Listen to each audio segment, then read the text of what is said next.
안녕하세요. 저는 대구에 사는 30대 여성입니다. 간호사로 병원에서 근무하다가 지금은 육아휴직 중이에요. 친정엄마랑 시댁 얘기를 하다가 이렇게 사연 보내게 됐네요. 저는 남편과 선을 보고 결혼했어요. 소개는 시아버지께 받았습니다. 시부는 저랑 같은 병원에서 일하시는 교수님이셨어요. 늘 저만 보면 소개시켜주고 싶은 사람이 있다고 하셨는데요. 바로 본인 아들이었답니다. 남편은 시부처럼 의사는 아니었고요. 중소기업에서 일하는 평범한 직장인이었죠. 저는 오히려 좋았어요. 같은 직종에서 일하는 사람은 내키지 않았거든요. 워낙 별난 사람을 많이 봐서요. 그래도 시부만큼은 그 중에서 가장 양반이신 분이었어요. 성격도 너무 좋으셨죠. 저런 분이 아버지면 그 자식은 어떨까 하는 궁금증도 있었습니다.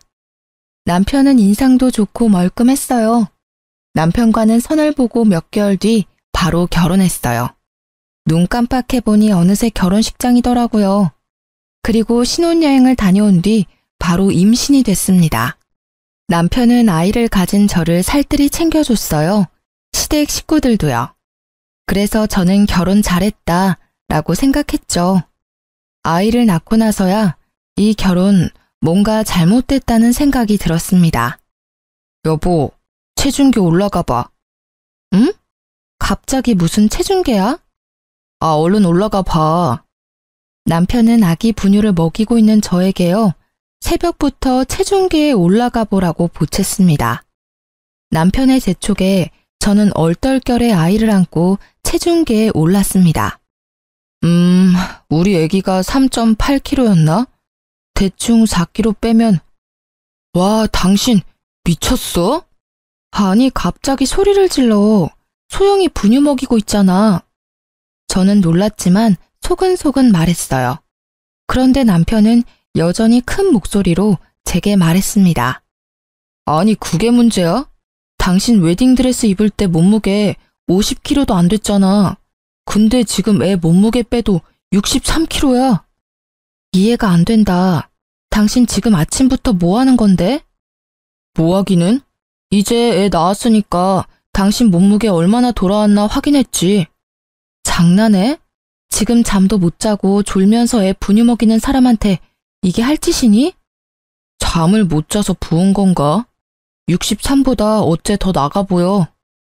나 키 167이야. 결혼 전이 키에 비해 많이 말랐던 거고. 63kg도 지극히 정상 체중이거든? 당신 뭐 잘못 먹었니? 처음에는 몰래카메라인 줄 알았어요. 뭐 이벤트라도 준비해서 일부러 화나게 만드는 건가 싶었죠. 근데 남편은 진짜 맑은 눈의 광인처럼 눈을 반짝이면서요. 여자의 몸무게에 대해 열변을 토하더라고요. 자기가 바라는 이상적인 몸무게에 대해서요. 아니, 지금 당신 출산하고 한 달이나 지났어. 근데 예전 몸으로 안 돌아온다고? 그러니까 좀 적당히 먹지. 야, 너야말로 애 낳은 지 한 달 된 마누라한테 뭐? 적당히 좀 먹지? 장난하니? 너 나가. 당장 방에서 나가라고. 순간 눈이 돌더라고요. 남편에게 아기 방에서 나가라고 손에 잡히는 대로 물건을 다 던졌습니다. 꽤 무거운 물티슈를 다리에 맞은 남편은요. 이게 미쳤나? 하고 손을 올리더군요. 그러다 아기가 울자 짧은 욕짓거리와 함께 나가더라고요. 저는 지금 무슨 상황이 벌어진 건지 멍했습니다.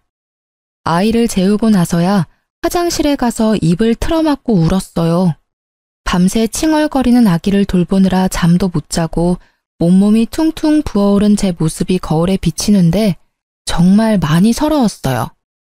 남편은 그 날을 시작으로 매일 제게 다이어트를 강요했어요. 저는 남편과 한마디도 안 섞으려고 했죠. 제가 체질이 워낙 말라서요. 살면서 이렇게까지 살이 찐 적도 없었습니다. 시간이 지나면 빠질 것 같았어요. 아기 한 명 돌보는데도 많은 에너지가 소모됐거든요. 제 예상대로 5kg는 육아하면서 금방 빠지더라고요. 실시간으로 그렇게 살이 빠지는 중인데도 남편은 더 빼라는 얘기를 했죠. 5kg 빠지면 뭐해? 아직 58kg잖아. 한 달 준다. 한 달 안에 빼. 당신이나 다이어트해. 키에 비해 과체중이야. 아니, 비만인 듯. 남자는 이 정도 나가는 게 맞아. 그건 키 큰 남자 이야기고. 제가 그대로 남편에게 똑같이 갚아주니깐요. 남편은 뭐라 반박하지 못하고 시익시익 화만 내더라고요. 그러다 시댁에 갔는데 정말 도저히 참을 수 없는 일이 일어났습니다. 시부 빼고 시댁 식구들이 다 모인 자리였는데요. 시모가 진수성찬을 차려놨더라고요. 돼지갈비찜, LA갈비, 찜닭, 고기 요리만 3가지였고요. 잡채 등등 아주 상다리 부서질 것 같았어요. 남편이 저를 비록 사람 아닌 돼지 취급했지만 시모라도 날 챙겨주는구나 싶었습니다. 애 낳느라 고생했다. 그런데 시모는 고생했다는 말과 함께 제게 캐릭터가 그려진 유아용 식판을 내밀었습니다. 어머님, 이게 뭔가요? 순간 저는요, 아직 아기가 1살인데 왜 벌써 유아용 식판을 사셨나 싶었어요. 제가 생각한 것과 다르게 시모는 그곳에 음식을 따로 덜어서 주더라고요. 얘야, 정해진 양만 먹어야 살이 빨리 빠진다. 지금 찐 살 안 빼면 평생 가. 이 양 잘 기억했다가 집에서도 이렇게 먹어라. 나물 반찬 위주로 말이다. 얼마 전 출산하고 아직 몸도 다 추스리지 못한 며느리에게 어떻게 살을 빼라고 할 수 있는 걸까요? 저는 아무런 대답을 할 수 없었습니다. 식판에는 심지어 고기 반찬은 하나 없고 국도 없었어요. 오직 나물만 있더라고요. 어머니 참 너무하시네요. 식판을 보면서 저는 실소를 터뜨렸어요. 그러자 시모는 당황한 듯 소리치더라고요. 아기가 분유 먹으니까 엄마는 영양 좀 모자라도 돼.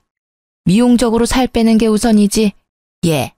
매일 같이 얼굴 보고 살 부대끼는 네 남편 입장도 생각해야 하지 않겠니? 으이그, 봐. 내가 진작 다이어트 하라고 했지?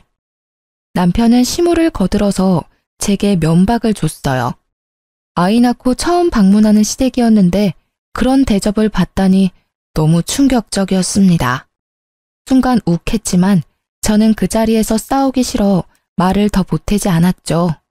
그저 눈물을 꾹 참고 바보같이 식판에 밥을 먹었습니다. 남편과 남편의 친척들은 제가 혼자 그렇게 먹든 말든 아무도 신경 안 쓰더라고요. 남편과 시엄마는 고기 반찬 골고루 아주 잘 먹더라고요. 저 육류 좋아하는 편도 아니고요. 임신했을 때 고기도 일부러 챙겨 먹느라 힘들었어요.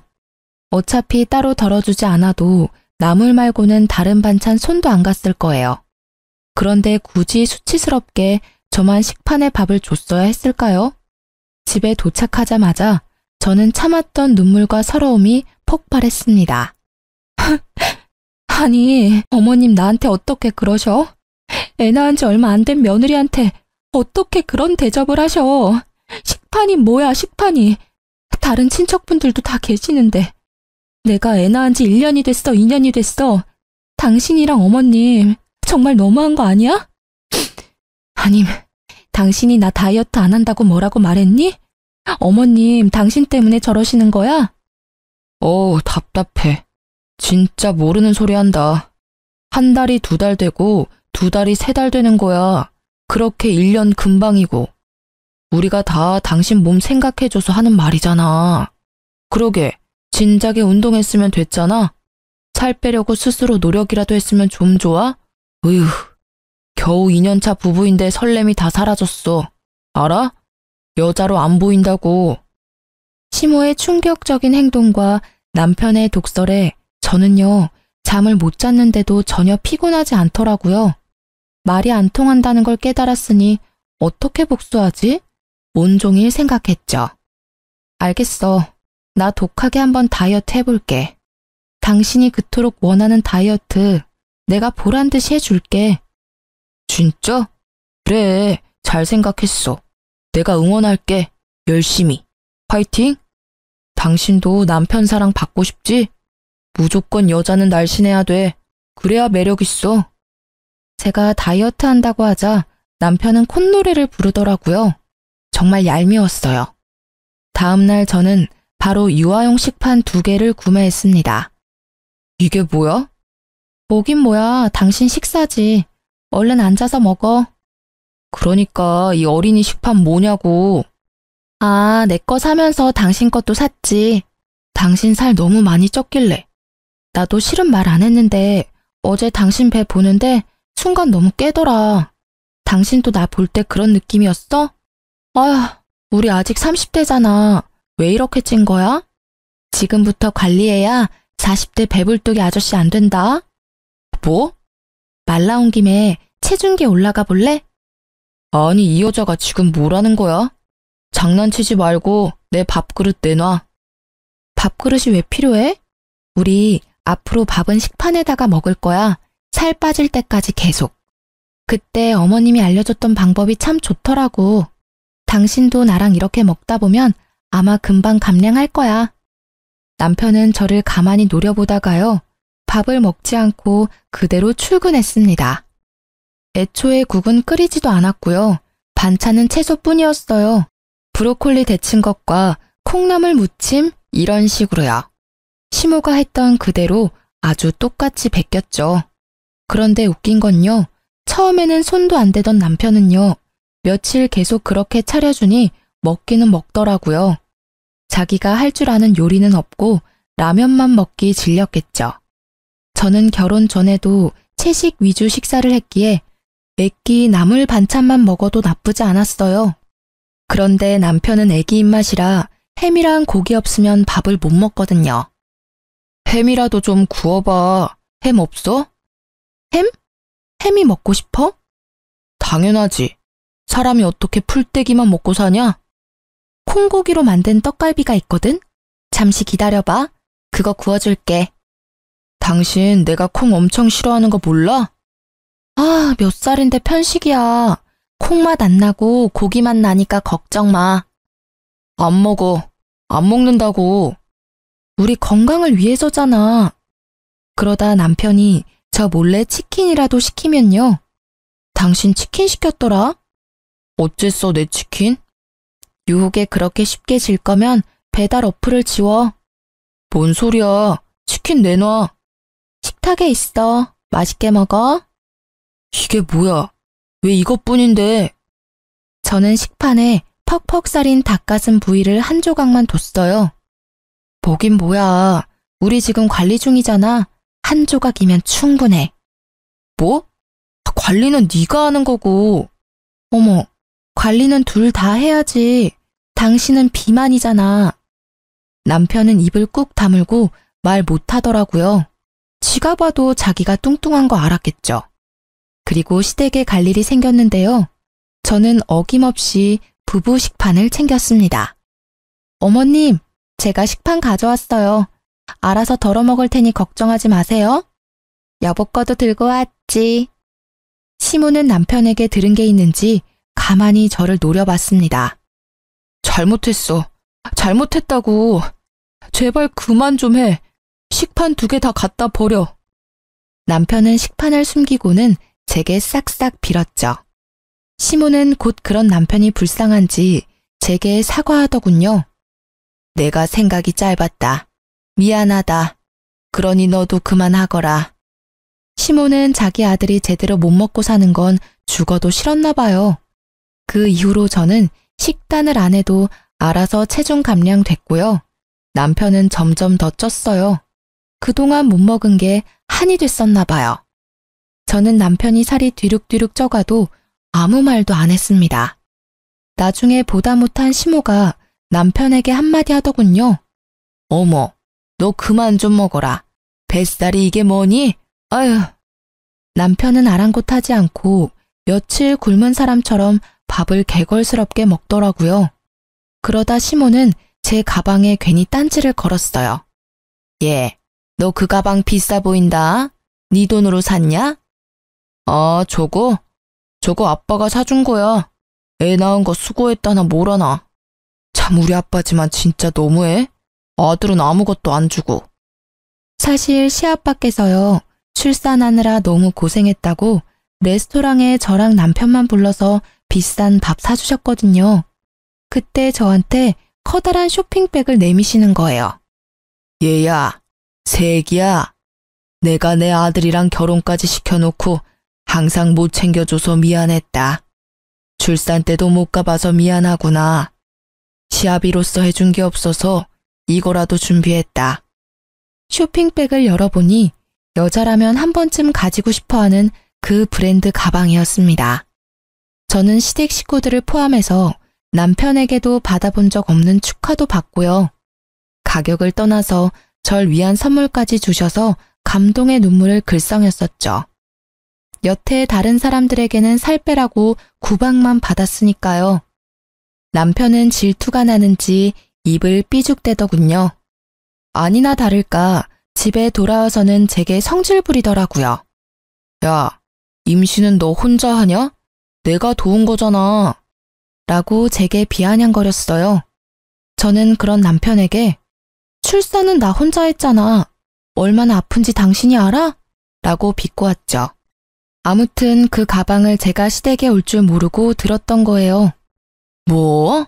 아니 애 낳은 게 무슨 유세라고 이 양반은 나한테나 잘하지.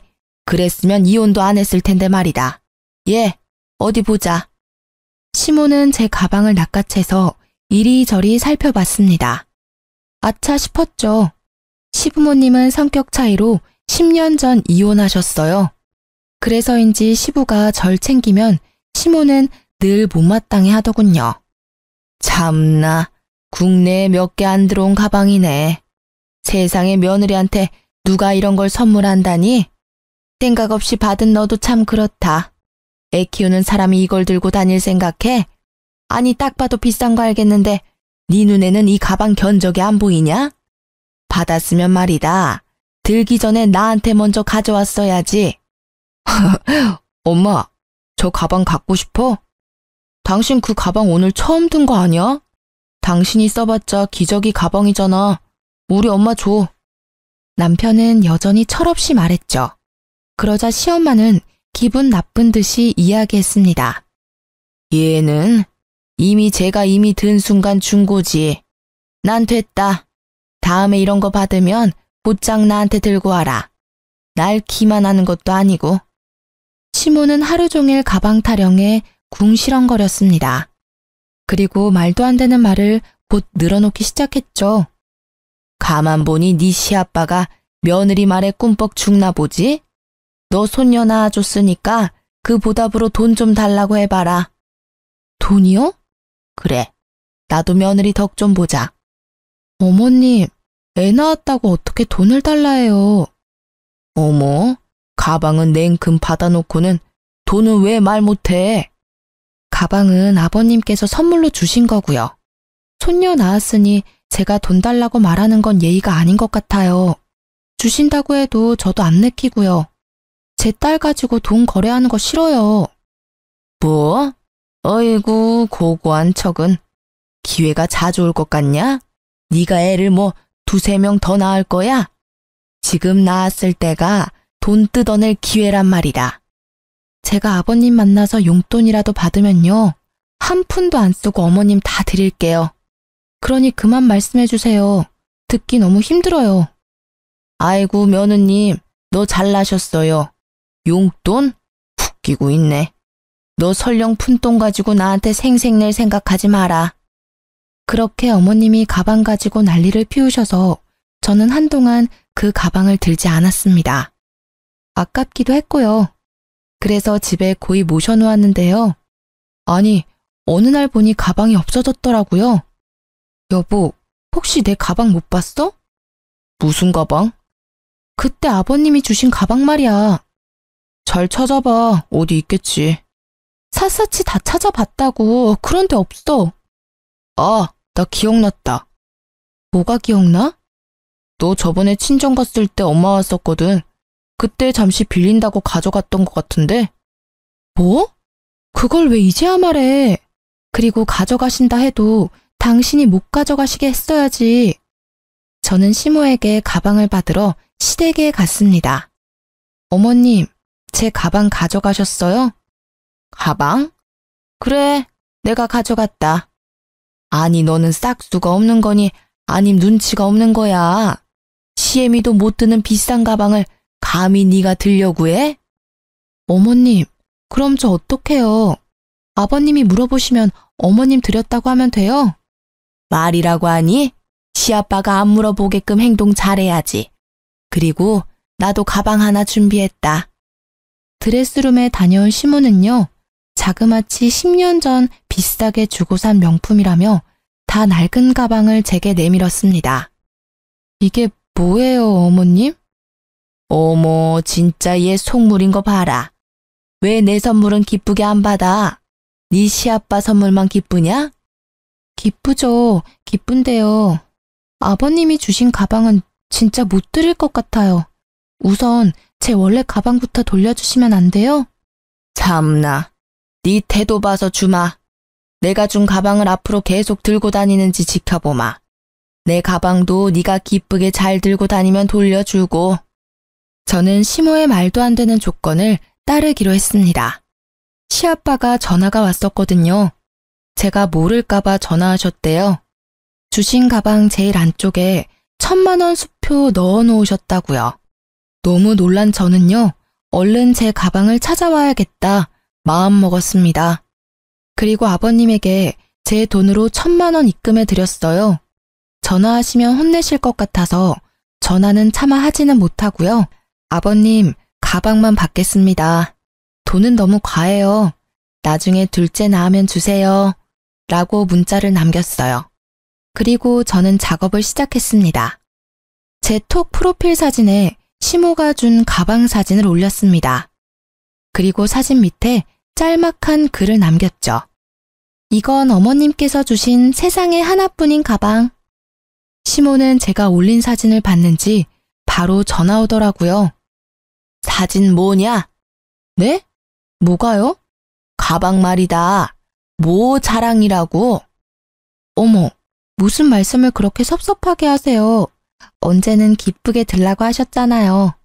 어머님, 저 진짜 그 가방 마음에 들어요. 동네방네 자랑해야죠. 으이그, 진짜 못난 것. 어디 해봐라. 내가 눈 하나 깜빡하는지. 시모는 저보고 알아서 하라며 소리를 질렀어요. 그래서 더 해야겠다 생각했습니다. 친구들은 낡아빠진 명품 가방 상태를 보고요. 저 대신 욕을 한 바가지 하더군요. 손잡이랑 밑가죽이 이미 많이 벗겨져 있었거든요. 당연히 시댁 식구들이 있는 톡에도 사진을 올려서 자랑했습니다. 세상 해맑은 척 연기했죠. 이거 어머님이 주신 가방인데요. 너무너무 예쁘죠? 빈티지스럽고요. 지금은 구하려고 해도 구할 수도 없는 제품이래요. 출산 선물로 받았어요. 어쩜 이런 어머님이 세상에 어디 또 있을까요? 정말 결혼 잘한 듯해요. 그러자 다들 마지못해 축하해 주는데요. 시모 혼자 열을 내더라고요. 그러다 우연히 시댁에 갔는데 시모 친구들이 있는 거예요. 저는 정말 기회라고 생각했어요. 시모를 골탕 먹여줄 기회요. 안녕하세요. 이 가방이요. 저희 어머님이 10년 전에 구매한 가방인데요. 엄청 관리를 잘하셔서 예쁘죠? 빈티지스럽죠? 어머님께서 저한테 얼마 전 출산 선물로 주셨어요. 아버님이 물론 더 비싼 가방 주시기는 했는데요. 그건 어머님 드렸고요. 저는 어머님한테 대신 이 멋진 가방을 물려받았답니다. 아끼고 아껴서 제 딸이 어른 되면 물려주려고요. 시모는 창피한지 얼굴이 빨갛게 달아올랐더군요. 시모 친구들도 당황했는지 표정 관리를 못했습니다. 아, 그래요? 시모는 민망한 걸 이제야 알았는지 제 팔을 붙잡고 그쯤 하면 됐다고 그만하라고 말하더군요. 그쯤 하면 됐다. 내가 미안하다. 네? 어머님, 저 정말 좋아서 이러는 거예요. 자랑해야죠. 그만하라니까. 에휴, 그 가방은 내가 실수로 잃어버렸다. 네 시아빠 난리 날 테니 내가 어떻게든 비슷한 가짜라도 구해보마. 그렇게 시엄마께 사과는 받았지만요. 결국 가방은 제 품에 돌아오지 않았답니다. 그래도 속은 시원했어요. 저는 출산 후부터요. 아기를 돌보느라 잠을 제대로 자는 날이 손에 꼽혔어요. 애 키우는 집은 어느 집이나 마찬가지겠지만요. 처음 겪는 수면 부족에 엄청 고통스러웠죠. 남편이 집에 와야 겨우 몇 시간이라도 잘 수 있었답니다. 그런 제 상태를 눈치챈 친정엄마께선 멀리 지방에서 저희 집까지 오신 덕분에 겨우 한숨 돌렸어요. 엄마가 계셔서 조금은 살만했습니다. 친정엄마께서는 저희 부부를 위해 집안일도 해주셨어요. 저도 그때는 너무 힘들고 피곤해서 생각도 못했죠. 그저 밀린 잠을 자느라 남편에게 엄마를 부탁했거든요. 그런데요, 남편은 친정엄마를 도와주기는커녕 감사한 마음도 없었고요. 고용한 가정부 대하듯 행동하고 있었어요. 아니, 가정부보다 못한 대우를 하고 있었습니다. 장모님, 제가 몇 번을 말해요. 이 옷은 세탁소 맡겨야 한다고요. 아이씨, 옷감 다 상했네. 아이고, 어째 윤서방. 미안해. 내가 또 깜빡했네. 지금이라도 이거 세탁소 가서 맡기시고요. 제 와이셔츠도 미리 다림질 해놓으세요. 아침에 장모님이 허둥지둥하니까 저까지 마음이 급하다고요. 그래. 내 세탁소 다녀올게. 와이셔츠도 미리 다림질 할게. 또 시킬 건 없어? 아, 그리고요. 집 반찬이 계속 겹치잖아요. 비슷하면 금방 물리거든요. 제가 임시로 이번 달 먹고 싶은 식단표 만들었거든요. 웬만하면 이렇게 지켜주세요. 그리고 와이프가 좋아하는 음식만 하지 마시고요. 사위 입맛을 아직 모르세요? 아이고, 서운했다면 미안해. 기분 풀어. 엄마, 뭔 소리야 이게 다? 야, 너 지금 우리 엄마한테 뭐 하는 말버릇이야?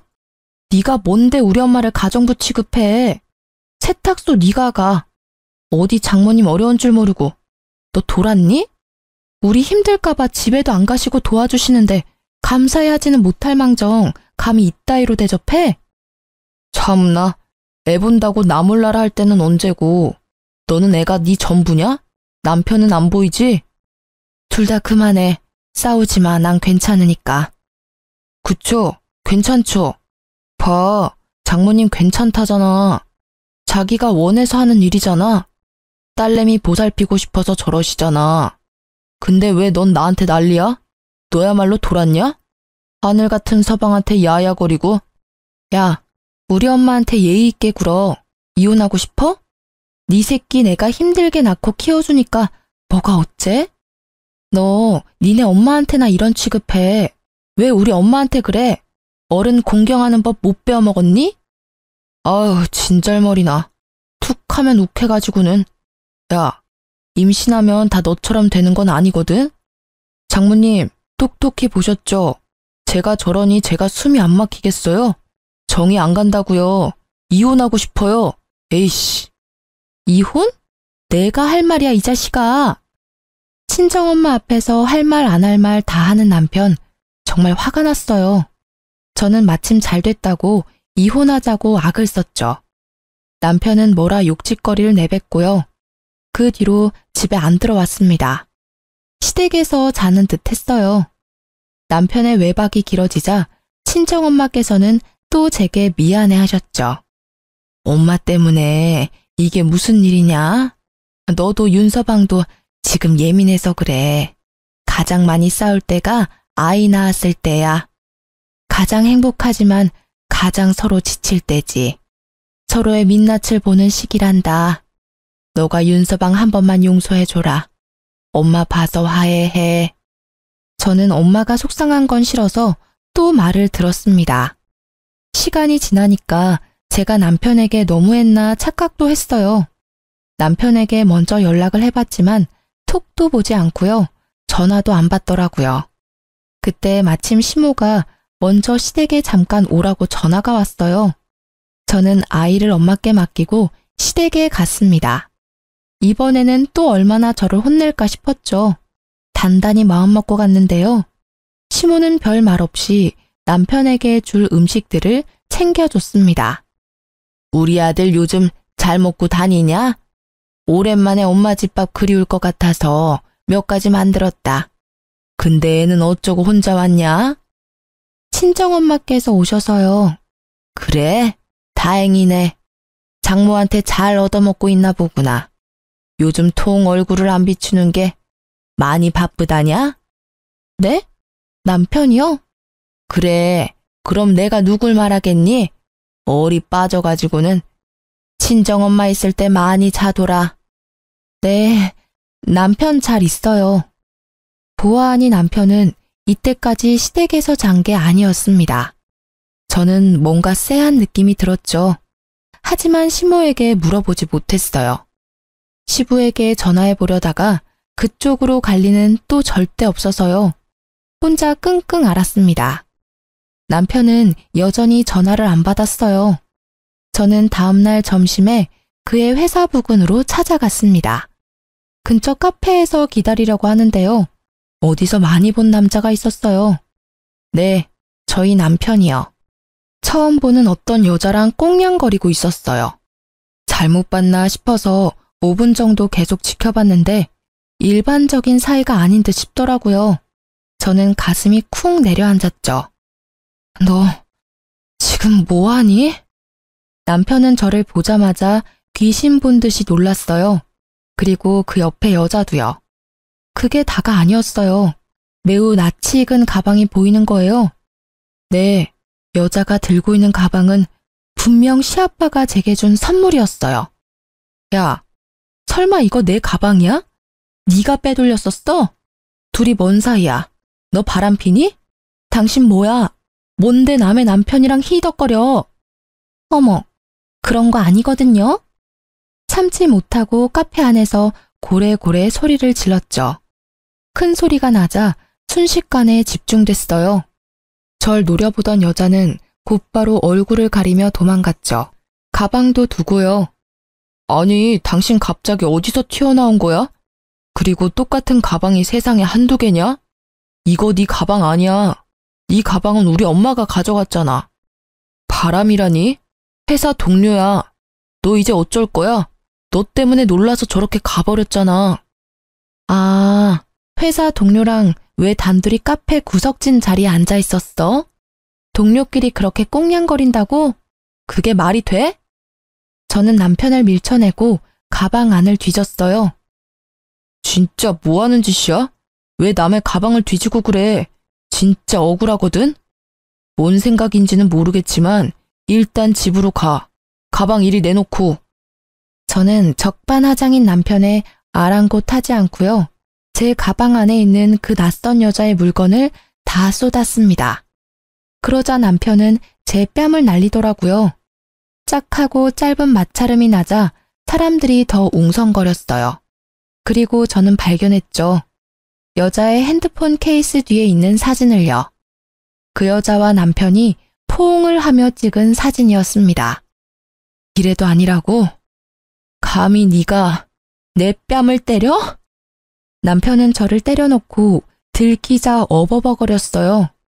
저는 그 둘이 마시던 음료를 양손에 들고요.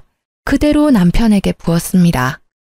그리고 매장 직원들을 향해 사죄의 인사를 하며 소리쳤죠. 죄송합니다. 난리친 비용은 이 쓰레기가 다 배상할 겁니다. 청소비도 드릴 거예요. 다시 한번 너무 죄송합니다. 그러고는 남편의 뺨을 날리고는 빠르게 카페를 나왔습니다. 심장이 엄청 두근거렸습니다. 시아빠가 주셨던 가방의 의미는 비록 변질됐지만 당연히 챙겼고요. 긴장이 풀린 저는 울면서 시아빠한테 전화했습니다. 사실 친정엄마한테는 말하면 억장 무너지실까 봐요. 친정아빠한테 전화한다는 게요. 운다고 정신없어 그만 시아빠한테 전화해서 펑펑 울어버린 거죠. 시아빠는 마침 쉬는 날이라 제가 있는 곳으로 데리러 와주셨습니다. 저는 겨우 정신을 차리고 여태 있었던 일을 다 설명했어요. 시아빠는 제게 너무 미안하다고 고개도 못 드시더라고요. 아버님 잘못 아닙니다. 그 인간 잘못이죠. 그게 사실은 말이다. 알고 보니 시모랑 시부 이혼 사유가요. 성격 차이가 아니라 시모의 바람으로 이혼한 거였어요. 시부는 아들이 시모 같은 사람 만나지 말라고 저를 점 찍은 거였죠. 어떻게 그런 걸 지 엄마를 쏙 빼닮아? 아이고 멍청한 놈. 시부는 자기 아들이 멍청하고 좀 못났기는 해도요. 심성만큼은 착한 줄 알았대요. 이렇게 시모와 같은 잘못을 할 줄 몰랐다며 우셨죠. 그리고 제 가방도 새로 사준다고 하셨어요. 저는 이제 가방은 중요하지 않아서 괜찮다고 거절했습니다. 시아빠는 이혼을 하더라도 가방은 중요하다고 하셨죠. 고생스럽게 아이를 낳은 너에게 고마워서 사준 가방인데 그런 식으로 변질됐구나. 내 꼭 더 좋은 가방으로 보답하마. 그리고 나머지는 내가 직접 처리할 테니 기다려 주겠니? 이미 지칠 대로 지친 저는요. 잠자코 시부의 연락을 기다렸습니다. 남편과 시모 쪽도 잠잠하더라고요. 곧바로 시아빠는 시댁 사람들을 전부 호출했습니다. 저와 시부가 시댁으로 가자 시모는 어리둥절한 얼굴을 하고 서 있었죠. 시부가 아들이 바람 폈다고 하니 시모가 하는 말이 더 가관이었어요. 지금 그것 때문에 바쁜 식구들 다 모았어요. 그게 무슨 대수라고. 너도 참 그렇다. 부부 일을 부부가 해결 못하고 시아빠한테 그새 일러? 호기심 때문에 생긴 작은 바람을 이렇게 키워? 아유, 못 살아. 시모는 남편의 바람을 알고 있었어요. 그이 바람 핀 거 아셨어요, 어머님? 네가 애 낳고 살도 안 빼고 정 떨어지는 행동만 골라서 하니까 여자로서 매력이 있겠어? 내가 직접 그 여자애 소개시켜준 거다. 정말 별거 아니고 심심풀이 땅콩 같은 거다. 내 아들이 작정하고 핀 바람이 아니란 말이야. 너 임신이랑 몸매랑 얼굴 다 망가지고 봐줄 만한 건 그나마 피부였는데 다 처지고. 남자들 시각적인 게 얼마나 중요한지 아니? 내가 그나마 그 애 연결해줘서 말이야. 우리 아들이 너랑 쉽게 이혼 생각 안 한 거다. 뭐 여자로서 창피한 줄 알아야지. 그게 뭐가 자랑이라고 사람들 다 불러서는. 아무도 묻지 않았는데 시모는 혼자 진실을 다 떠벌렸습니다. 어머님, 어떻게 그런 일을... 저는 눈앞이 핑핑 돌았어요. 이게 현실인지 악몽인지 구분이 안 됐습니다. 그게 사실이야? 당신이 다 꾸민 짓이야 이게? 어디 가르칠 게 없어서 아들한테 바람을 가르쳐? 이혼하라고 아주 네 아들을 벼랑 끝으로 몰았구나. 물론 고지곳대로 지 애미 말만 들은 저 자식도 문제고. 시부는 뻔뻔한 시모의 태도에 저보다 더 화가 난 듯 했습니다. 아니 당신은 왜 자꾸 껴들어서 난리래요? 우리 아들 이혼 생각 없어요. 제가 본처니까 상관없다니까 글쎄. 그게 말이냐 똥이냐? 시부는 시모에게 냉수를 뿌렸습니다. 그걸로도 분이 안 풀리는지 아주 물병에 있는 물을 콸콸 시모 머리에 부었죠. 어머머머, 차가워라. 아니 미쳤어요? 나 심장마비로 죽일 일이 있어요? 애들 보는데 이게 뭐 하는 짓이에요, 품이 없게. 품이라는 게 애초에 당신한테 있긴 해. 남편은 그런 시부의 눈치만 보면서 저를 노려봤죠. 분이 안 풀리는 시아빠는 남편 뺨도 양쪽으로 날리셨어요. 아버님, 진정하세요. 저는 깜짝 놀랐습니다. 아버님은 의사라서 손을 조심하셔야 하는데 그게 걱정이었죠. 못난 놈. 남편은 이제서야 싹싹 빌면서 잘못했다 하더군요. 남편이 유일하게 무서워하는 건 역시 시부였어요. 그러면서도 시모한테 성질 부리더군요. 엄마는 왜 고지곳대로 다 얘기해서 사람 곤란하게 만들어. 됐고 내 재산 포기각서 지장 찍어라. 아버지. 그렇게 부르지도 마라. 넌 오늘부로 내 아들 아니야. 네 엄마랑 둘이 평생 알콩달콩 잘 살아라. 그거 찍고 이혼 서류도 도장 찍어라. 엄마, 어떻게 좀 해봐. 가방도 엄마가 제 얄밉다고 갖다 주라고 한 거였잖아. 그 얘기는 왜 쏙 빼? 시부는 고개를 절레절레 저었고 저는 시모가 원망스러워 그저 조용히 노려봤습니다. 시모는 재산 포기라는 말에 눈이 돌아간 듯 했습니다. 이혼했으니 시부의 재산을 못 받지만 자기 아들은 받을 수 있으니 그게 믿는 구석이었겠죠. 절대 찍으면 안 돼. 절대! 너 지금 이 자리에서 안 찍으면 가방 훔친 죄 법적으로 물을 거다. 가방 안에 든 1,000만 원 수표도 없던데 그것도 같이 말이다. 아버지, 1,000만 원은 엄마가 가져갔고요. 가방 일도 엄마가 시킨 거라고요. 아니 근데 이놈이? 시모는 열받았는지 그대로 남편 뒤통수를 아주 세게 갈겼습니다. 시부는 아랑곳하지 않았어요. 누구든 당장 남편이 지장을 안 찍으면요. 가족이고 뭐고 경찰에 바로 넘길 거라며 으름장을 놓았어요. 그리고 시부는요. 아무 말도 못하고 상황을 지켜보던 시댁 식구들을 한번 쳐다봤다가 시모에게 귓속말을 했어요. 너 식구들한테 우리 이혼 사유 다 밝혀도 되냐? 너 바람 피운 거 말이야. 이제 나이 좀 먹어서 안 창피하지? 시모 세상 다 잃은 표정으로 제게 싹싹 빌더라고요. 자신의 치부만큼은 절대 드러내고 싶지 않았나 봐요. 내가 잘못했다. 내가 정말 죽을 죄를 졌어. 앞으로 너 모시고 살게. 응? 내 아들이랑 내가 너 여왕처럼 모시고 삼아. 내가 생각이 짧았다, 아가. 내 손녀, 네가 아빠 없이 잘 키울 수 있겠니? 남편도 눈치를 보다가요. 가증스럽게 울면서 합세에 사과하더군요. 여보, 내가 잘못했어. 잠시 미쳤었나 봐. 시아빠는 고개를 저으셨죠. 절대 믿지 말라는 신호였습니다. 저는 결혼도 시부가 소개시켜줬으니 이혼도 시아빠가 하라는 대로 할 거라고 말했죠. 시아빠는 결국 지장을 다 받아내셨습니다. 물론 가방과 1,000만 원은 경찰에 신고하셨어요. 남편과 시모는 말이 다르지 않냐고 난리를 피웠죠. 그래서 시부는 10년 전 시모가 바람핀 사실도 모두에게 알렸죠. 저는 지금 이혼을 무사히 했습니다.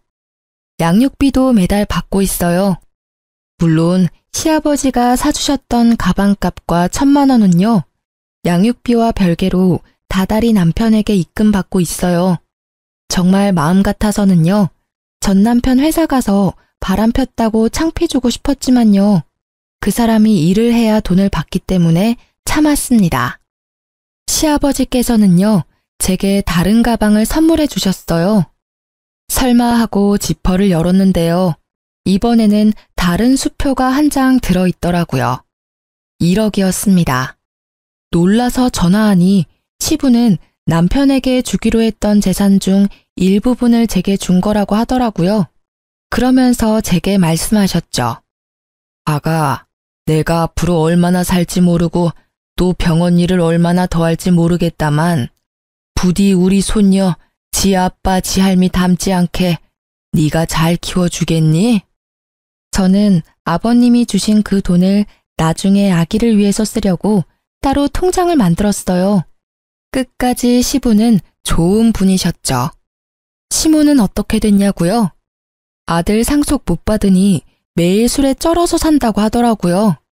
나이 먹고 바람핀 사실도 들켜서 시댁 친척들한테도 얼굴 못 들고 살고요.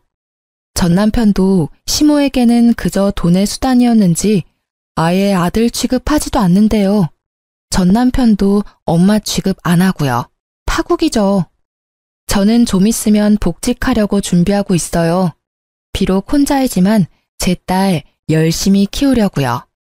친정 부모님이 이제 저희 집에서 같이 사시거든요.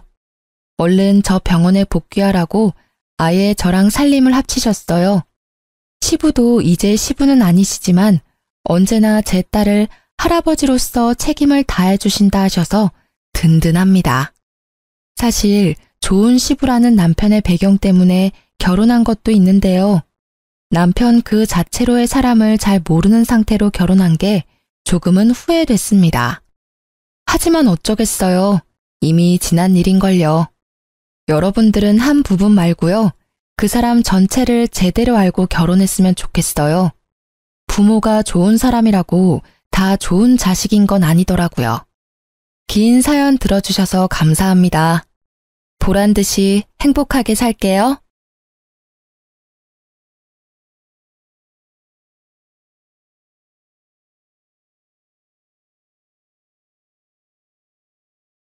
안녕하세요. 저는 40대 초반에 중학생 아들 하나를 키우고 있는 주부입니다. 항상 남들의 사연을 들으며 안타까워만 했지 이렇게 제 이야기를 보낼 거라고는 생각 못했는데 떨리고 묘한 감정도 드네요. 사실 저도 40이 지나면서 주위 친구들이 하나둘 이혼하고 혼자 사는 경우가 늘어나기는 해서 이혼에 큰 거부감은 없었어요. 그래도 저는 나름대로 무던한 성격이라 남편에게 큰 기대도 없고 같이 나이 들면서 잘 살 수 있을 거라 생각했는데 착각이더라고요. 다들 공감하시겠지만 결혼이라는 게 어디 남편이랑 둘만 잘 산다고 평화롭게 계속 유지할 수 있는 건가요? 아들도 중학생이라 손이 덜 가겠다. 이제 좀 편하게 지내보나 싶었는데 웬걸. 갑자기 시모가 시부랑 싸우고 저희 남편에게 의지를 하기 시작하면서 제 결혼 생활을 넘어 인생이 아주 실타래 꼬이듯 꼬여버렸습니다. 어릴 때부터 말괄량이 소리를 들을 만큼 털털하고 대찬 성격인 저와 달리 시모는 아주 여성스럽고 작은 말에도 상처받는 여린 성격으로 신우 3명을 낳고 얻은 귀한 막내 아들에 대한 사랑도 지극해 신혼 초부터 저와 알게 모르게 부딪히는 일이 많았어요. 그래도 제가 워낙 무딘 성격이라 알고도 모른 척하면서 큰 트러블 없이 10년을 지내왔는데요. 공무원 생활하던 시부가 정년 퇴직을 하고 집에 눌러앉으면서 시모와 사사건건 부딪혔고 그 여파가 저희 집에도 몰려오게 됐습니다.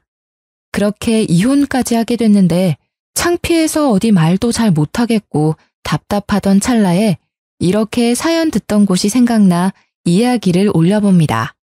부디 많은 분들이 제 답답한 하소연에 귀 기울여 주셨으면 좋겠어요. 그럼 지금부터 제가 왜 이혼을 선택했는지 말해볼게요. 저는 크게 애교도 없고 뭐든지 좋게 생각하는 편이에요. 좋게 말하면 시원시원하지만 나쁘게 말하면 이용당하기도 쉬운 성격이겠죠. 그래도 인복이 좋았는지 항상 저에게 도움되는 친구, 사람들만 만났는데 가장 중요하다고 할 수 있는 남편과 시모 복이 이렇게 없을 줄 몰랐습니다. 어쨌든 저와 달리 남편은 무뚝뚝한 편이기는 해도 꼼꼼하고 현실적인 성격이라 서로 살면서 보완이 되겠다 싶더라고요. 그래서 결혼했는데 이 무뚝뚝한 남편이 이상하게 시모한테만큼은 아주 다정한 딸 역할을 하는 겁니다. 맛있는 거 먹으면 무조건 우리 엄마도 데리고 와야겠다. 좋은데 놀러가면 엄마한테 미안하네 어쩌네. 항상 그놈의 엄마 하는데 아주 진절머리가 났어요. 시모라고 다를 건 없어서 단적인 예로 바리바리 반찬을 싸다 주시는데 저랑 손자 좋아하는 건 안중에도 없고 항상 남편만 좋아하고 잘 먹는 반찬 위주로 싸다 주니까 처음에는 감사하다가도 나중에는 왜 그 사람 거만 챙겨주시냐고 퉁명스레 말하게 되더라고요. 그래도 저는 좋게 그래, 우리 아들이 나중에 커서 할머니랑 아빠가 서로 사이좋게 지내는 거 보고 배우면 그게 남는 거고 교육이잖아. 양아치 콩가루 같은 가족을 보고 크는 것보다는 낫지 않을까? 하는 어리석은 생각을 하면서 스스로 합리화를 했었습니다.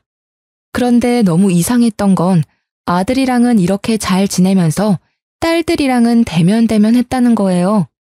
신우가 3이나 됐는데 너무 어릴 때부터 남동생만 싸고 도는 엄마를 보고 자라서인지 크게 정도 없는 것 같고 다들 자기 살기 바빠서 시모를 나몰라라 하니 시모가 더 아들에게 붙는 듯 했죠. 뭐 그래도 여기까지는 서로 따로 살기도 하고 어쩌다 한 번이니까 마음 넓은 내가 참고 넘어가자. 유별나기는 해도 저렇게 사이좋은 모자라는데 나도 우리 아들이랑 잘 지내야지 했어요. 하지만 제가 너무 안일하게 모든 걸 생각하고 방심했던 걸까요?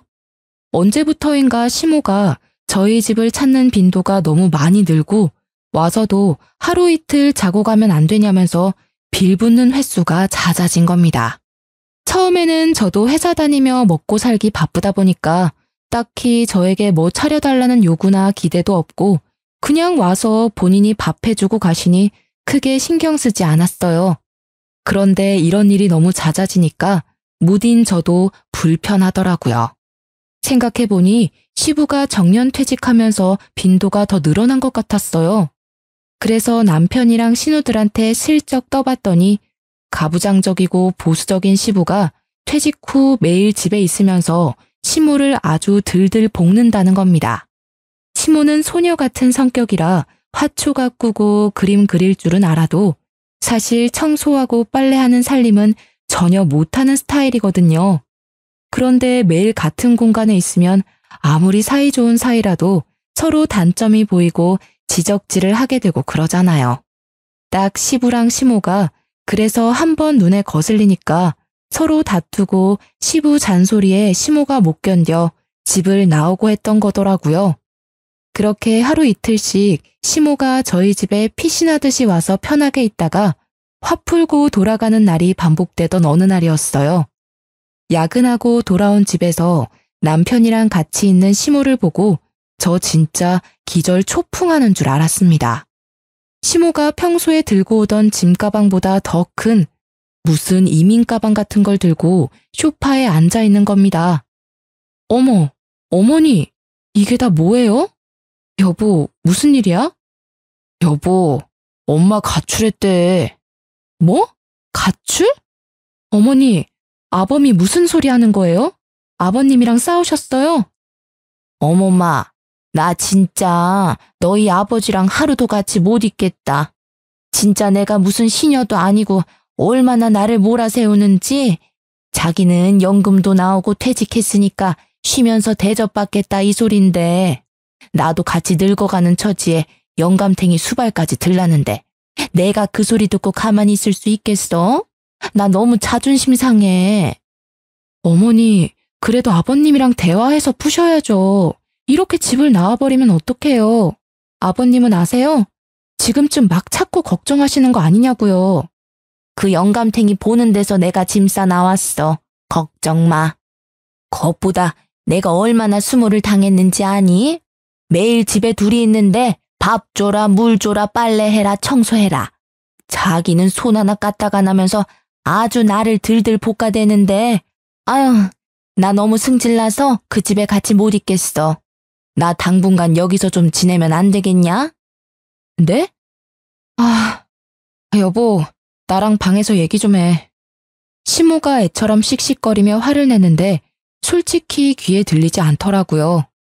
무슨 말인지는 알겠는데 그렇다고 아들 집에 이렇게 이민 가방 같은 짐을 한 보따리씩 들고 오는 건 아니지 않나요?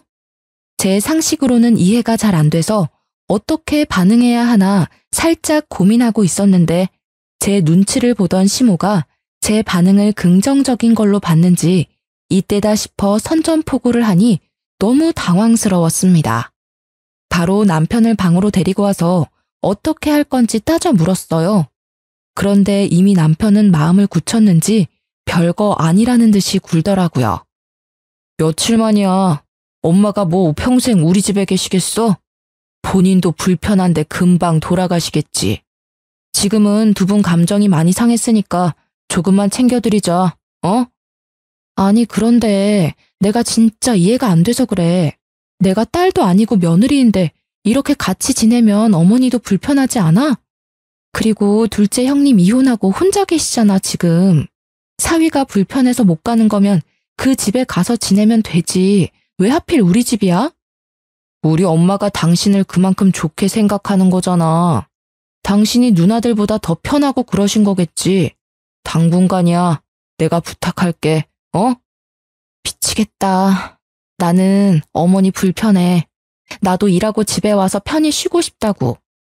진짜 당신이 보증서 딱 며칠이야? 그 뒤에는 당신이 책임지고 꼭 집에 다시 모셔다 드려. 알았어? 그렇게 가출한 어머니는 며칠 저희 집에 머물기로 했습니다.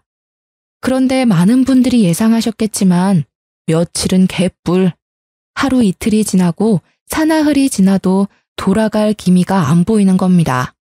그 사이에 저는 또 며느리랍시고 좋게 마무리 짓고 얼른 보내고 싶어서 저녁마다 시어머니 좋아하는 잡채며 족발이며 아구찜이며 바리바리 사와서 저녁 식탁에 올려 같이 먹고 그랬어요. 한 번도 이래라 저래라 시모한테 눈치 주지도 않았습니다. 제가 아무런 기색 없이 태연하게 구니까 진짜 괜찮은 줄 알았는지 시모가 조금씩 집에 입을 대고 손을 대기 시작하는 겁니다. 어머마, 냉장고가 너무 더럽더라. 내가 그래서 싹 버릴 거 버리고 정리 한번 깨끗이 했어. 그냥 내가 심심해서 한 거니까 고맙다고 할 필요는 없다. 회사 다니는데 냉장고 정리하는 것도 일이지, 안 그래? 네? 냉장고를 정리하셨다고요? 버릴 게 없는데? 아니, 왜 버릴 게 없어? 거무튀튀하게 썩은 과일들도 있고, 그 뭐냐? 밀가루 반죽해 놓은 거는 왜 냉장고에 넣고 버리질 않니? 내가 아주 못 먹는 거 다 찾아가지고 싹 버렸다. 어머니, 그거 제가 베이킹 한다고 숙성시켜 놓은 거예요. 그거 다 버리셨어요? 아, 못 살아 진짜. 취미로 베이킹을 하고 있는데 아무것도 모르시면서 제가 냉장고에 넣어둔 재료들을 다 내다 버린 건 기본이었습니다. 여기에 항상 제자리에 뒀던 헤어드라이기나 제 화장품이 사라져서 한참 찾고 있으면 어머니가 내가 지저분해서 여기 뒀다. 여기 두는 게 더 편할 거다 하시면서 내어주시는데 진짜 이런 일이 계속 반복되니까 너무 스트레스더라고요. 결국 시모가 엉망으로 만들어 놓은 제 살림을 다시 찾아서 제자리에 넣고 정리하면서 집안일만 2배로 늘어난 기분이었어요. 어머니, 그냥 아무것도 안 해도 되니까 가만히 좀 계세요. 그게 저 도와주는 일이에요. 아니, 나는 너 편하라고 한 건데, 얘, 너무 섭섭하다. 어쩜 말을 그렇게 서운하게 하니? 내가 너 괴롭히자고 이런 거야? 그게 아니라요. 이렇게 자꾸 살림 건드리시면 저 너무 힘들다고요. 아, 못 참고 제발 그냥 아무것도 안 해도 되니 가만히 계시라고 하면 눈물을 글썽거리면서 섭섭하다 이러시는데 진짜 저만 나쁜 년 된 것 같고 억울한 이 기분 아시겠어요? 그러면서 아들이 퇴근하고 오면 언제 섭섭했냐는 얼굴로 화사하게 웃으면서 하하호호 둘이서 너무 행복한 시간을 보내는데 이 꼴을 보고 있자니 가슴 깊은 곳에서 분노가 치솟기 일쑤였습니다. 그래서 남편에게 SOS를 쳤어요. 이때가 시모가 가출해온 지 일주일 정도 됐을 때일 겁니다. 퇴근 후에 남편이랑 집에 가기 전 카페에서 오랜만에 진지한 대화를 나눴는데요. 나는 더 이상 시모랑 한 공간에서 같이 못 지내겠으니까 시댁에 다시 모셔다 드리든지 친구들 집에 모셔다 드리라고요. 그랬더니 남편이 한숨을 푹 쉬면서 난감한 표정을 짓다가 도저히 안 되겠던지 자기 누나들한테 전화를 해서 사정을 이야기하는 거예요. 저는 앞에서 커피 쪽쪽 마시면서 편하게 보고 있었습니다. 그래도 남편이 아직 사리분별은 하는구나. 가정은 지키고 싶어 하네. 이런 생각을 하면서요. 그런데 전화를 끊은 남편이 이상한 소리를 하더라고요. 당신이 하라는 대로 다 말했어. 누나들이 여기로 온대. 어디? 우리 집으로? 잘됐다. 누가 어머니 모셔간대? 사실 누구든 다 상관없는데 내 생각에는 둘째 형님이 혼자 있으시니까 마음도 좀 더 편하실 테고 괜찮을 것 같은데. 무튼 너무 잘됐네. 아니, 여기 카페로 온대. 모여서 다 같이 올 건가 봐. 조금 기다리라네. 카페로? 그냥 집으로 가서 바로 모셔가도 되는데. 왜 굳이 여길 와? 잠시 후 조용한 카페로 신우 셋이 들이닥쳤습니다. 평소에 별로 남매 간의 정이 없어서 명절이나 생신 때 아니면 안 만나는 사이인데 이렇게 셋이 같이 오는 걸 보니 의아했어요. 그냥 모셔갈 사람 한 명만 집으로 와도 되는데 이상하다 싶었죠. 그렇게 자리에 앉은 세 사람이 하는 말은 진짜 황당했어요. 올케, 잘 지냈어? 우리 엄마 때문에 힘들었지? 얘한테 들었어. 그동안 마음고생 많이 했다면서? 괜히 우리 아빠 엄마가 싸워서 아유, 우리가 미안해. 아니에요. 그냥 친정엄마하고 살아도 부딪히는 일이 많은데 시어머니랑 있으니까 서로 감정도 상하고 마음이 안 좋더라고요. 그래도 이렇게 와주셔서 감사해요. 그래서 어느 분이 모셔가시려고요? 아, 그게 있잖아. 사실 우리가 생각을 해봤는데 우리들 집에 가봤자 아빠가 찾아오면 엄마랑 또 싸우고 더 안 좋을 것 같더라고. 아빠가 그래도 올케는 좀 어려워하잖아. 그래서 말인데 당분간만 좀 더 데리고 있어주면 안 될까? 아주 셋이서 제 손을 부여잡고 눈물까지 막 글썽이는데 진짜 조용한 카페라 다들 저를 쳐다보는 것 같고 기분이 이상하더라고요. 이러려고 우르르 몰려왔나 싶어 황당하기도 하고 남편을 쳐다보니 모르는 척 뒷짐지고 앉아있는 모습에 화가 나서 단호하게 나가야겠다 싶었습니다. 그래서 싫다고 하려는데 갑자기 신우들이 가방에서 흰 봉투를 하나 꺼내서 저한테 주는 겁니다. 이게 뭐예요? 우리도 배울 만큼 배운 사람들이야. 맨입으로는 안 맡겨. 매달 생활비 100씩 줄게. 응? 올케 애 키우면서 학원비 맨날 쪼들린다고 그랬잖아. 잠시 동안이라도 생활비에 보태줬어. 봉투 열어보니까 5만 원짜리가 빼곡히 들어가 있더라고요. 보통 제 부모가 다퉈서 따로 살고 싶다고 하면 차라리 돈 모아서 방을 하나 구해주거나 상황 되면 친아들, 친딸이 같이 사는 게 맞지 않나요? 진짜 이 상황이 뭔가 당황스러우면서도 다들 형편이 좋은 것도 아닌데 이렇게 돈까지 모아서 주는 걸 보니 얼마나 부모가 불편하면 이러나 싶기도 하고 남편이랑 싸워도 갈 데 없는 시무를 생각하니까 딱한 마음도 들더라고요. 굳이 돈 때문은 아니었지만 이런저런 상황을 생각하니 또 바보 같은 제 마음이 약해져서 조금만 더 참아보기로 했어요.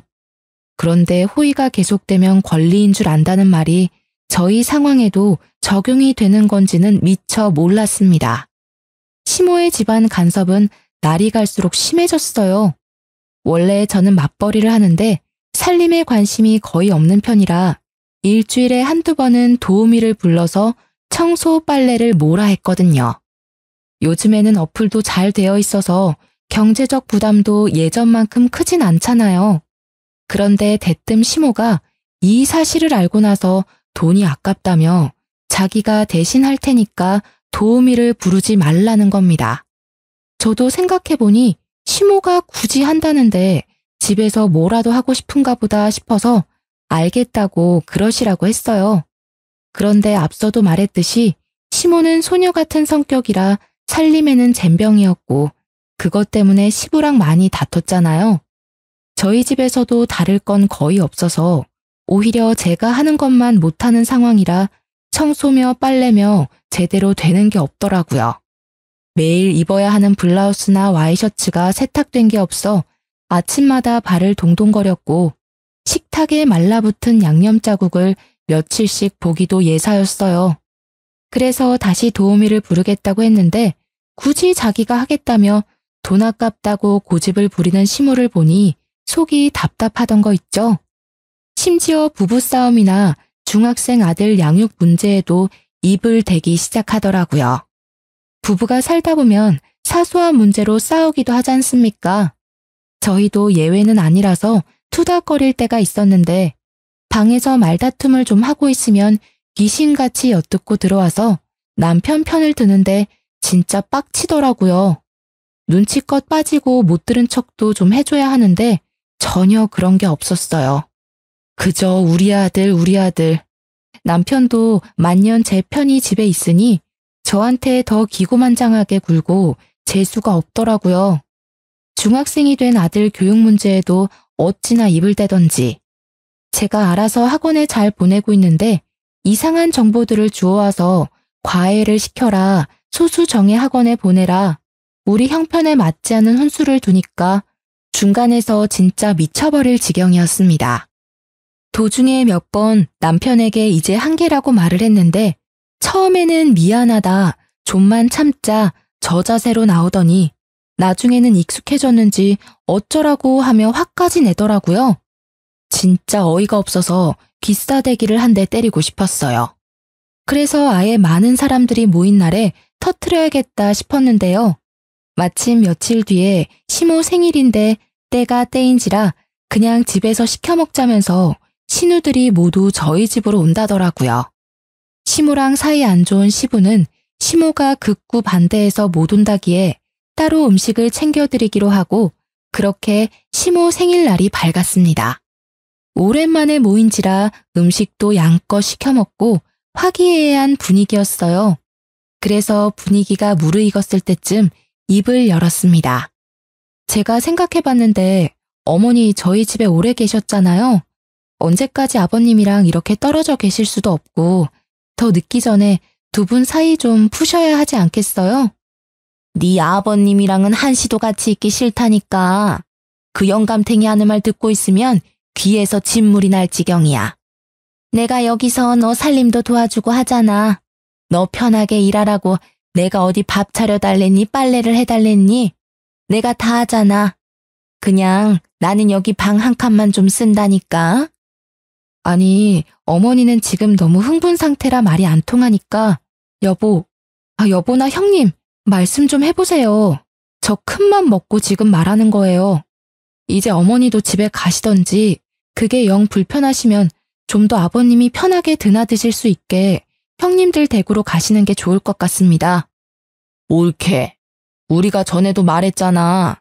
우리 엄마는 아빠 만나기 싫어한다니까. 근데 우리들 집에 가면 아빠가 막 찾아와서 또 난리 부릴 텐데. 옳게. 우리 얘기를 뭘로 들은 거야? 그게 아니라요. 두 분 사이 일인데 언제까지 우리가 이렇게 옆에서 지켜드릴 수도 없는 노릇이고 제가 너무 불편해서 그래요.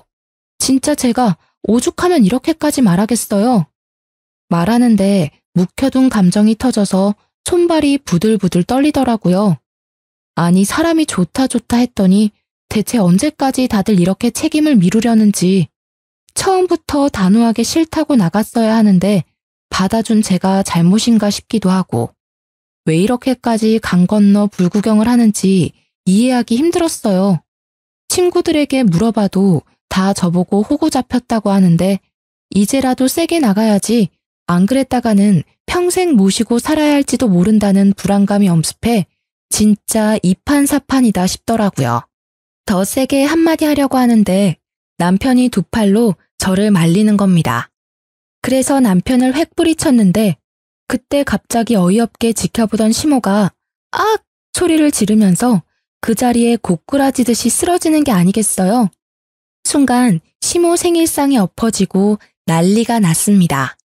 딸들은 깍깍거리며 비명을 지르고 지켜보던 저와 제 아들은 너무 놀라 냉수를 가져오고 팔다리 찜질을 하고 정신이 없었어요. 갑자기 벌어진 일에 진짜 가슴이 쿵쾅거리고 큰일 났다 싶더라고요. 평소 너무나 건강하던 시모였기에 당황스러움은 2배였습니다. 어머니, 괜찮으세요? 갑자기 왜 이러세요? 119 부를게요. 아, 놔도 올케 때문에 충격받아서 지금 쓰러지신 거 아니야. 야, 어버. 빨리 병원 데리고 가게. 그리고 너희들 엄마 짐 챙겨서 따라와. 119를 부른다는 제 말에 첫째 신우가 말리면서 남편 보고 시모를 업으라고 하더라고요. 그리고는 쏜살같이 시모를 업고 달려나가는 남편 뒤로 신우 셋이 쪼르르 따라 나서면서 저보고는 따라오지 말고 반성 좀 하라면서 으름장을 놓고 나갔습니다. 진짜 갑자기 벌어진 일에 너무 놀라 심장이 미친 듯이 뛰더라고요. 눈물이 터져서 울먹거리니 아들이 제가 우는 거 처음 봤다고 할머니 병원 갔으니까 괜찮으실 거라고 달래주는데 진정이 안 됐어요. 하필 제가 이렇게 소리치고 할 때 쓰러지셔서 혹시 잘못돼 큰일이라도 나면 다 제 탓이 되는 거라 생각이 들더라고요. 늙은 시모한테 내가 무슨 짓을 했나, 내가 조금만 더 참을 걸 하는 후회와 죄책감이 밀려오는데 진짜 지금도 그때 생각하면 울컥하네요. 그렇게 병원으로 간 시모 소식을 기다리는데 1시간이 1년 같았어요. 그래서 못 참고 남편에게 전화를 걸었어요. 여보, 어머니 어떠셔? 괜찮으시대? 아, 지금은 전화 받기 좀 그래. 일단 수습해놓고 갈게. 기다려. 왜? 무슨 일인데? 의식은 돌아오셨어?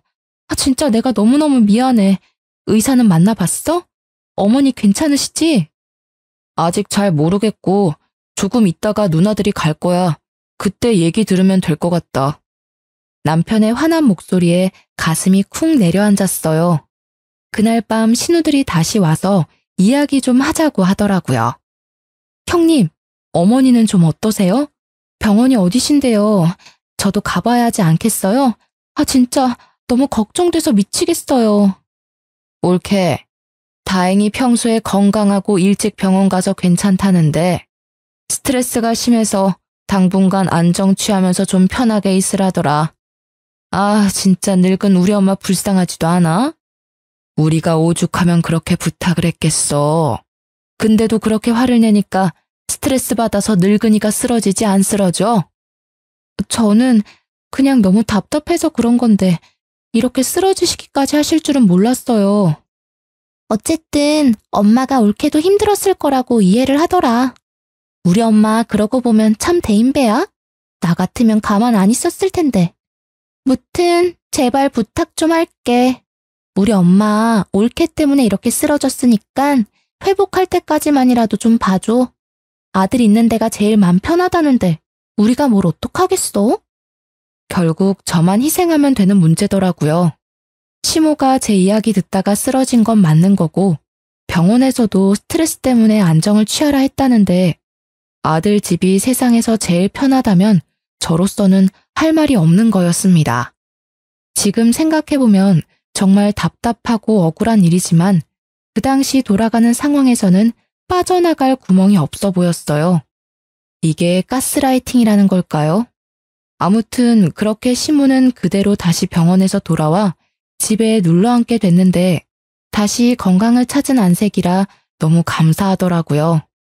더 큰일이 없어서 다행이라는 생각도 들고 한동안은 시모도 제 눈치를 보고 저도 시모 눈치를 보면서 답답하지만 서로 터치하지 않게 노력하는 일상을 보냈습니다. 하지만 이미 너덜너덜해진 사이인데 그 위에 살짝 테이프 한 장 붙여놓는다고 다시 끈끈해질 수 있겠습니까? 참자 하면서도 계속 머릿속에 시모가 우리 집에 계속 있는 이 상황이 불합리하고 어이가 없다는 생각이 드는 겁니다. 아무리 생각해도 멀쩡히 시부가 있고 딸도 셋이나 있는데 하루 이틀도 아니고 벌써 몇 달씩 아들 집에 눌러 앉아 있는 게 이게 합가가 아니면 뭔가 싶고 내가 지금 뭘 하고 있나? 정작 우리 친정 부모님은 바쁘다는 핑계로 얼굴 보고 식사한 지도 오래인데 진짜 가슴이 답답하더라고요. 평생 나보고 이렇게 살라는 것인지. 그래서 친구들에게 터놓으니까 세상에 이런 경우는 없다면서 너 같은 사람 어디 있는지 인터넷에 한번 글 올려서 물어보라는 겁니다. 사실 저는 SNS를 잘 하지 않는 편이었는데 친구들이 재밌다고 한 지역 커뮤니티 카페가 하나 있었어요. 가입해놓고 눈팅만 하고 있었는데 여기서 정보도 많이 얻고 요즘 살아가는 재밌는 이야기도 많이 보고 했거든요.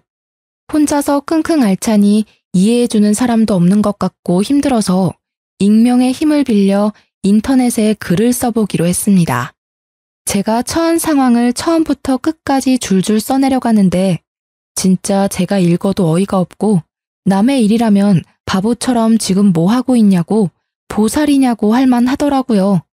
그렇게 하소연하듯이 글을 적고 업로드를 했는데 회사 다니느라 한동안 써놓고 까먹은 글이 주말에 갑자기 생각났어요.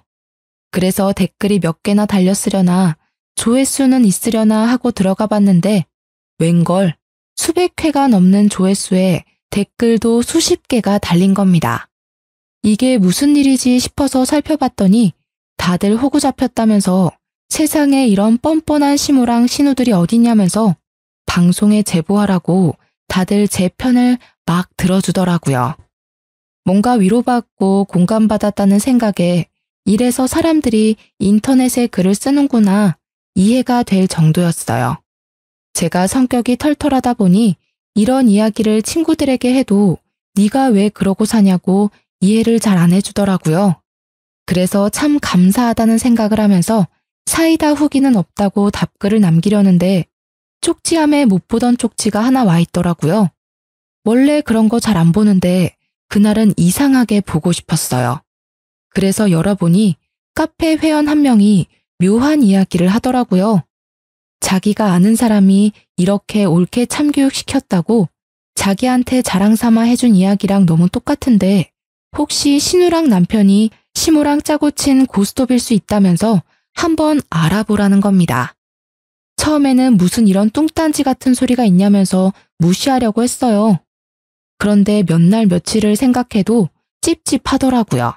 생각해보면 멀쩡히 건강하던 시모가 갑자기 쓰러졌는데 그 뒤로 병원 한번 가보자고 하면 극구 사양하는 거나 남편이랑 신우들 모두 그 이야기를 꺼내지 않는 거나 시모가 오히려 더 건강히 활동하는 것 등등 다 이상했어요.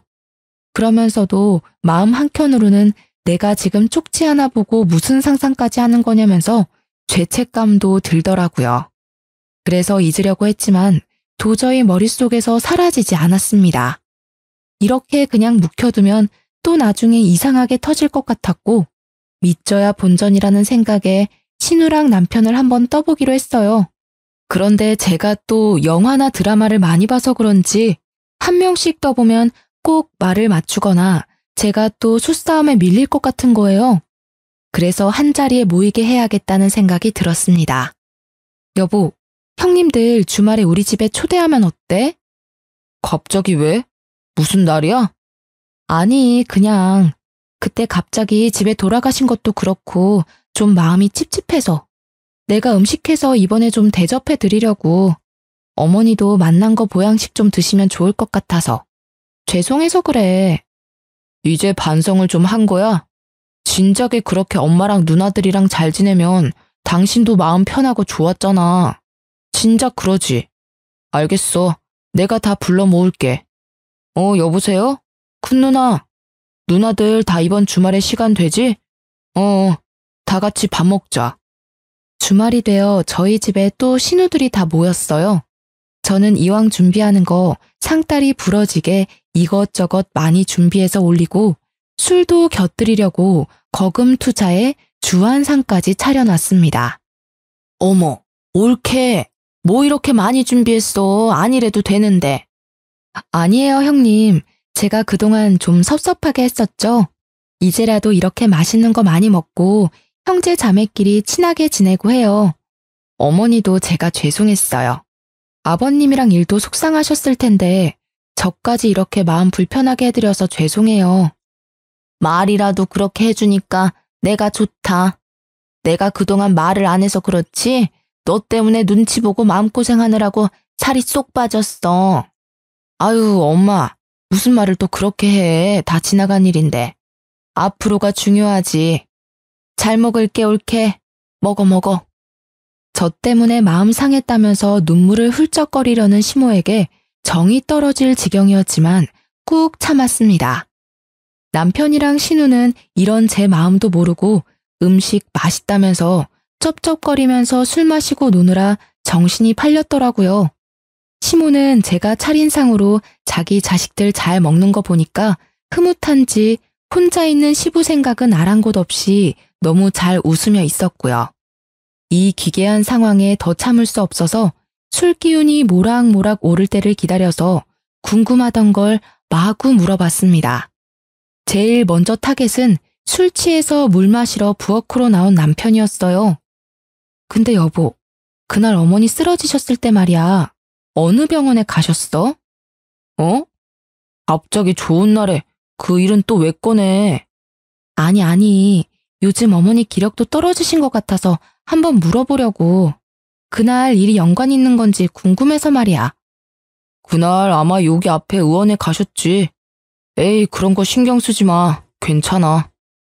자기가 업고 뛰어갔는데 어느 병원인지 정확히 말 안 하고 얼버무리는 남편이 너무너무 이상했어요. 뭔가 촉이 딱 오는데 확인하고 싶더라고요. 남편이 소파에 뻗자마자 제일 리더격인 첫째 신우에게 말을 걸었습니다. 형님, 저 궁금한 게 있는데요. 어머니 그날 쓰러지셨을 때 어느 병원 가셨어요? 그건 왜 갑자기? 궁금해서요. 그때 차 타고 큰 병원 갔지. 그렇게 노인네가 갑자기 쓰러졌는데 큰 병원 가야지 조그만 데 가서 되겠어? 스트레스에 엄청 약하대. 이제 스트레스 안 주게 다들 노력하자고, 응? 아까 아범은 여기 앞에 의원 같다고 하던데요. 아, 걔가 술 돼서 헷갈렸겠지. 그날 경황이 없기도 했고. 그게 왜? 올케 지금 뭐 의심하는 거야? 에이, 그건 아니고요. 제가 어머니 모시고 다시 가보려고 해요. 요즘 깜빡깜빡 하시고 자꾸 기력도 없으셔서요. 아무튼 큰 병원 갔어. 됐지? 그리고 엄마 병원은 내가 데리고 갈 테니까 올케는 그냥 회사나 열심히 다녀. 나는 또 뭐라고? 네, 라고 말은 하고 다음날 바로 시모를 모시고 큰 병원에 갔어요. 제 눈으로 직접 확인을 해야 이 찝찝함이 풀리겠더라고요. 시모에게는 같이 영양제 하나 맞고 오자고 했습니다. 그렇게 신우가 말한 큰 병원에 가서 저는 초진, 시모는 한 번 왔다고 하니 재진 접수를 넣었어요. 그런데 시모가 온 기록이 없다면서 오신 적이 있냐고 묻는 겁니다. 그래서 몇 월 며칠에 쓰러져서 와서 수액 맞고 하셨다고 했어요. 그랬더니 그런 기록이 없다면서 여기 병원이 맞냐고 하더라고요. 순간 너무 빡쳐서 시모를 뒤로 하고 첫째 신우에게 전화를 걸려다가 아니다 싶어서 둘째 신우에게 연락을 했어요. 그래서 똑같이 시모가 가서 진찰받은 병원을 물었습니다. 그랬더니 말을 맞췄는지 큰 병원이라고 당당히 말하더라고요. 왔던 기록이 없다고 하니까 당황한 듯이 얼버무리면서 언니한테 전화해서 물어보겠다고 끊는데 진짜 어이가 없었어요. 짜증나서 큰 신우에게 전화하니 계속 통화 중이라면서 전화를 돌리는데 셋째 신우는 그날 정신이 없어서 기억이 통째로 사라졌다는 헛소리까지 시전하니 그제야 정신이 번쩍 들더군요. 알고 보니 제가 너무 답답해하면서 시모를 어떻게든 보내려고 하니 남편이 시모 생일 전날에 미리 자기 누나들한테 이 상황을 귀띔해줬고 이야기를 들은 신우들은 시모랑 짜고 생쇼를 벌인 거였습니다. 아, 진짜 사람을 기만해도 유분수지 이건 사기 아닌가요?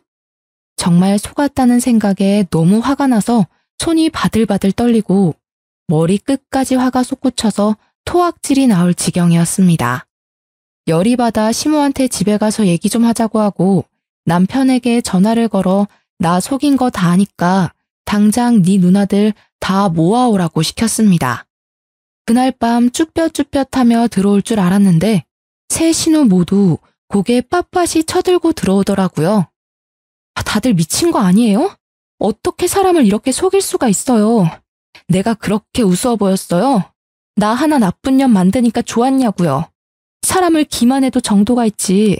내가 그 일 때문에 얼마나 맘 졸였는데. 여보, 진정해. 어쨌든 일이 이렇게 된 건 사과할게. 그런데 당신 며느리잖아. 진짜 오죽하면 이랬겠어, 우리가.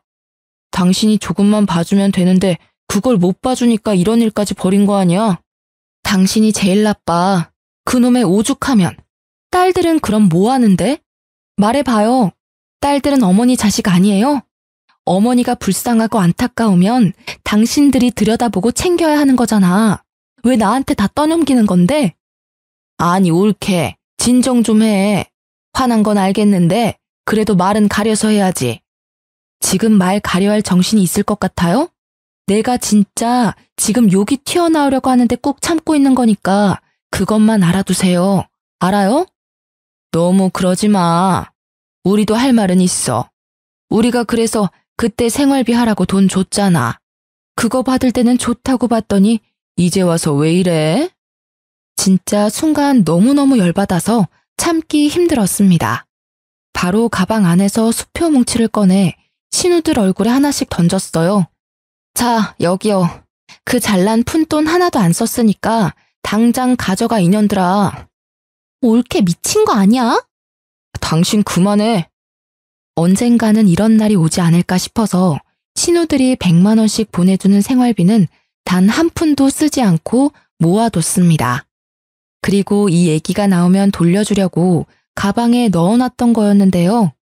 적반하장도 유분수지 이따위로 이야기를 하니까 곱게 줄 수가 없더라고요.